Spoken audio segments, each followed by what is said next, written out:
Bonjour, nous allons aujourd'hui voir le théorème de Pythagore. C'est ici la vidéo 4.10. Alors, tout d'abord, considérons un triangle rectangle. Nous le nommerons TRI. Petit retour sur un point de vocabulaire. Le côté ici, TI, est appelé l'hypoténuse. Alors, redonnons les deux définitions de l'hypoténuse.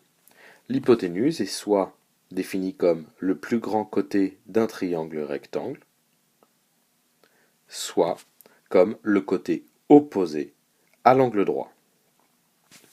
Que signifie le côté opposé à l'angle droit? Cela signifie que c'est le côté qui est en face de l'angle droit situé ici. Bon, reconsidérons le même triangle.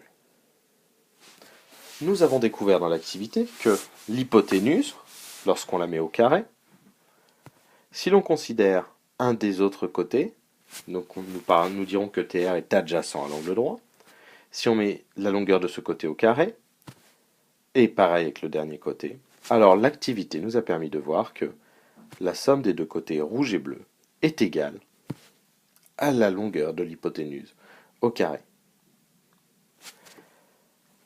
Le théorème s'énonce ainsi. Dans un triangle,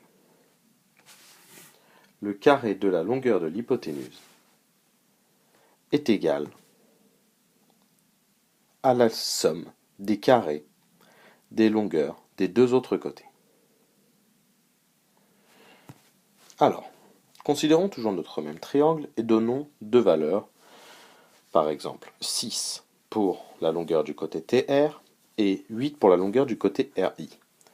Le théorème de Pythagore nous permet d'écrire que l'hypoténuse au carré, TI, est égale à la somme des deux autres côtés au carré, TR au carré plus RI au carré.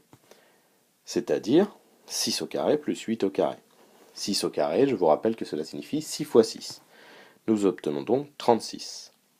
8 au carré signifie 8 fois 8, c'est-à-dire 64. TI au carré vaut donc 100. Alors, qu'est-ce qui fait 100? Eh bien, tout simplement 10 fois 10, c'est-à-dire 10 au carré. Autrement dit, TI vaut 10. Bien entendu, cet exemple est un cas facile, puisque 100 est un carré parfait, c'est-à-dire que c'est un nombre entier mis au carré. Nous verrons en cours le contexte dans lequel le nombre n'est pas un carré parfait.